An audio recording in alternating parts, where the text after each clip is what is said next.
Assalamualaikum warahmatullahi wabarakatuh. Salam sejahtera bagi kita semua. Nah, teman-teman, pada materi presentasi di pagi hari ini, sebelum saya membagikan materi ini, apa sih yang dimaksud dengan pelatihan dan pengembangan? Sebelum itu, saya akan menyapa teman-teman terlebih dahulu. Saya Agung Hayu Ilahi dan rekan-rekan saya, Lani Nurdiani, Nisa Ulfitro, dan Siti Nur Aisyah akan membahas satu persatu tentang pelatihan dan pengembangan SDM. Alangkah baiknya kita sebagai Human Resource Development atau dikenal dengan HRD, kita harus tahu dan kita harus melakukan yang namanya orientasi karyawan atau penyambutan karyawan baru. Nah, kemudian di sini ada pengertian dari pelatihan dan pengembangan adalah subsistem di dalam suatu perusahaan yang menekankan pada perbaikan kinerja individu masing-masing karyawan. Nah, di sini pula ada tujuan pelatihan dan pengembangan seperti meningkatkan produktivitas karyawan dengan memanfaatkan teknologi baru yang ada, memperbaiki kualitas, meningkatkan retensi karyawan dengan mempertahankan karyawan lama ya. Dan keempat, transfer keahlian kaderisasi seperti mentransfer memberikan pengetahuan baru terhadap senior kepada junior. Nah, kemudian di sini ada jenis program pelatihan dan pengembangan. Pertama, onboarding dengan memperkenalkan sesi-sesi struktur prosedur perusahaan yang berlaku di perusahaan. Kemudian ada manajemen risiko. Manajemen risiko adalah memberikan keselamatan kerja, keamanan informasi di dalam sebuah perusahaan. Manajemen keahlian dengan mengembangkan talenta karyawan di perusahaan, dan manajemen karir dengan memanfaatkan atau meningkatkan minat ambisi masing-masing karyawan. Manajemen pengetahuan dengan memanfaatkan pengetahuan yang dimiliki karyawan, dan pengalaman dengan memberikan penugasan yang lebih kreatif, serta diklat program pelatihan pengembangan dengan mengirimkan karyawan mengikuti pelatihan di luar perusahaan atau mengambil pendidikan formal lainnya. Nah, di sini ada orientasi karyawan atau penyambutan karyawan baru. Sebagai pihak Human Resource Development sangat penting dalam menyiapkan program orientasi dengan memberikan penilaian terhadap skill dan pengetahuan karyawan. Nah, poin tersebut seperti perkenalan karyawan baru, penjelasan tujuan perusahaan, sosialisasi kebijakan, jalur komunikasi, dan proses monitoring. Nah, proses monitoring di sini adalah memberikan sosialisasikan terhadap karyawan baru yang harus dicapai dalam target kerja. Assalamualaikum warahmatullahi wabarakatuh. Saya Nurdiani akan melanjutkan menjelaskan tentang latihan dan pengembangan sumber daya manusia. Yang pertama ada arti dan pentingnya pengembangan sumber daya manusia. Yang kedua, pengembangan sumber daya manusia melalui diklat. Ketiga, pengembangan sumber daya manusia melalui penugasan. Arti dan pentingnya pengembangan sumber daya manusia. Pengembangan sumber daya manusia ini memiliki arti dan peran yang sangat penting bagi kelangsungan suatu perusahaan atau organisasi untuk bisa mencapai visi dan misi dari perusahaan tersebut. Sumber daya manusia juga ditentukan untuk bisa bekerja secara efektif dan efisien. Contohnya dalam hal ini adalah dalam bidang kedokteran. Terdapat tiga simpul permasalahannya. Yang pertama, keterkaitan antara tugas jabatan dan kompetisinya. Dua, masalah pengelolaan yang variatif. Yang ketiga, masalah keseimbangan antara rekrutmen, pendayagunaan, dan pembinaan di berbagai daerah, khususnya daerah terpencil. Yang kedua, ada pengembangan sumber daya manusia melalui diklat.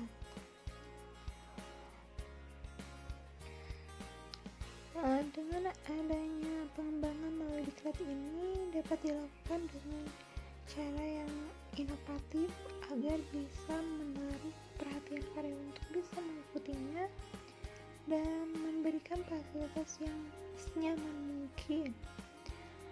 Adanya diklat dapat menambah pengetahuan bagi para pegawai. Menurut sudut pandang suatu organisasi, pengembangan seorang di tempat kerja itu dapat membantu lebih kompeten dalam melakukan pekerjaannya, dan ini akan meningkatkan mutu produktivitas dari berorganisasi. Terakhir, pengembangan sumber daya manusia melalui penugasan. Pertama, ada pengembangan melalui penugasan pada jabatan dari yang sederhana sampai yang kompleks. Kedua, karyawan yang dilatih dan diberi pengetahuan tentang cara kerja pekerjaan tersebut. Ketiga, untuk karyawan yang memiliki pengetahuan lebih dan sudah terampil tidak perlu harus selalu diawasi. Yang keempat, program pendidikan dan pelatihan bagi pengembangan sumber daya manusia ini lebih mengarahkan pada pemeliharaan dan peningkatan kinerja karyawan. Yang kelima, program pendidikan adalah proses pemeliharaan dari peningkatan kinerja karyawan. Keenam, program pengembangan adalah proses pengembangan kecakapan untuk aktivitas kerja di masa yang akan datang. Sekian yang dapat saya sampaikan. Wassalamualaikum warahmatullahi wabarakatuh.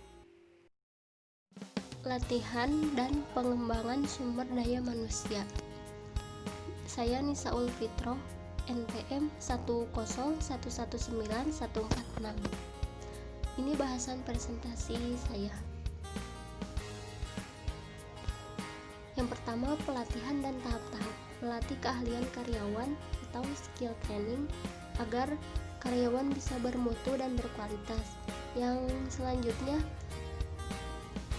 pelatihan ulang, retraining, bisa memberikan keahlian yang benar-benar dibutuhkan oleh sumber daya manusia yang ada. Cross functional training, pelatihan lintas yang melibatkan para karyawan perusahaan supaya melakukan aktivitas lebih dari satu. Pelatihan tim atau team training,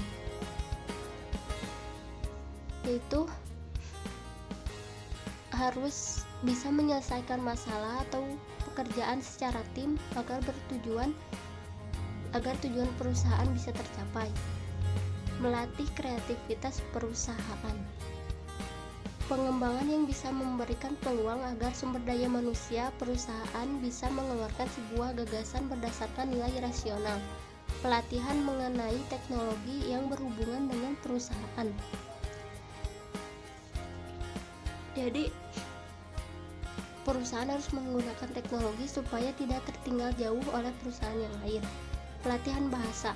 Nah, mungkin salah satu perusahaan ada yang ditargetkan ke luar negeri, jadi tidak hanya di Indonesia saja.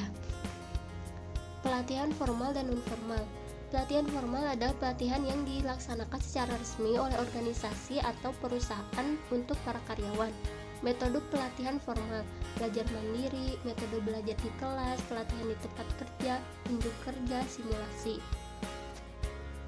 Pelatihan non-formal adalah pelatihan yang diadakan untuk melengkapi pelatihan formal. 3. Pelatihan supervisor, pengembangan tim dan organisasi. Metode pelatihan supervisor, presentasi, diskusi, case study, evaluasi.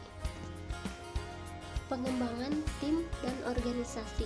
Tahapan pengembangan tim dan organisasi yaitu forming, tahap pengenalan. Yang kedua, storming, yaitu para anggota tim saling berkompetensi untuk menentukan keberlangsungan sebuah tim. Norming, yaitu tujuan dan struktur sudah semakin dipahami oleh semua anggota tim dan mengerti tugas dan tanggung jawabnya. Performing, yaitu performa atau kinerja yang diharapkan tim untuk menjalankan fungsinya secara penuh tanggung jawab. Adjourning, yaitu selesai waktu kerjanya, jadi kembali menjadi individu yang independen dan lebih mengerti apa yang akan terjadi di dalam kerja tim, dan saling mendukung, saling memotivasi, dan sangat mudah untuk mencapai keberhasilan. Mungkin sekian dari saya.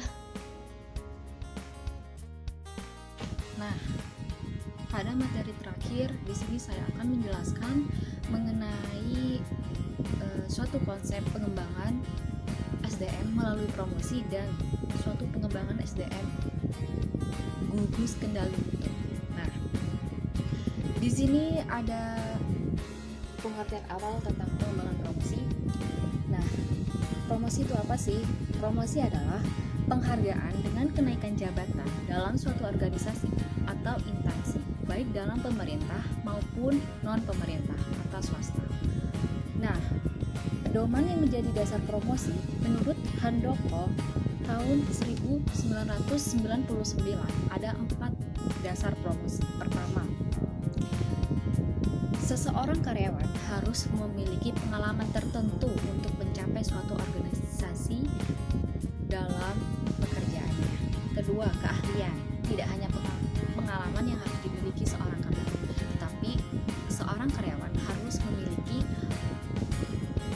kecakapan dan keahlian. Ketiga, kombinasi kecakapan.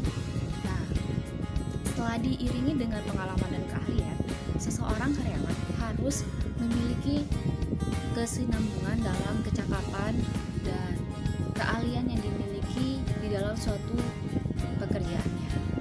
Dan keempat adalah syarat promosi.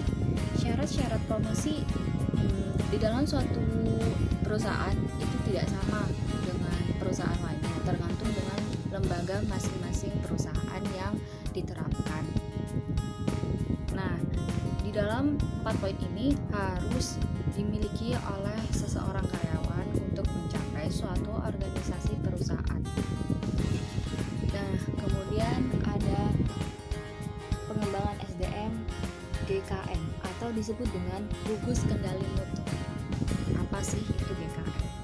GKM adalah sekelompok karyawan antara 3-8 orang dari unit kerja yang sama dengan sukarela secara berkala dan berkesinambungan dengan mengadakan pertemuan untuk melakukan kegiatan pengendalian mutu di tempat kerja sehingga memperoleh proses pemecahan masalah. Di sini dapat terperinci mengenai definisi GKM atau gugus kendali mutu adalah sejumlah karyawan dengan pekerjaan yang sejenis dan bermutu untuk mencari solusi masalah pekerjaan dengan menggunakan perangkat kendali mutu. Nah, perangkat kendali mutu itu di dalam suatu organisasi dapat diwujudkan melalui ambisi grup sederhana dan tidak ingin memaksakan diri untuk memecahkan masalah besar, dapat menggunakan perangkat kendali mutu yang ada di dalam sebuah perusahaan. Pertama, masalah yang mereka alami sendiri atau nyata. Nah, di sini ada sedikit quote of the day for our entrepreneurs. Agent of change in the world or in the future. This is about continue to think about what you want. You will bring it into in your life. Thank you for your attention.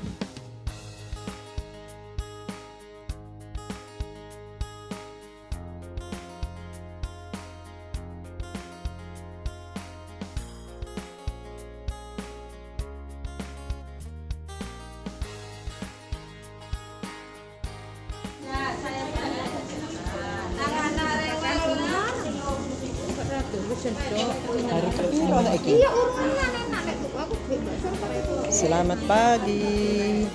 Ini di PLK hari ke-15 dan bikin bakpo serta roti manis. Alhamdulillah berhasil dengan baik. Cantik-cantiknya. Halo.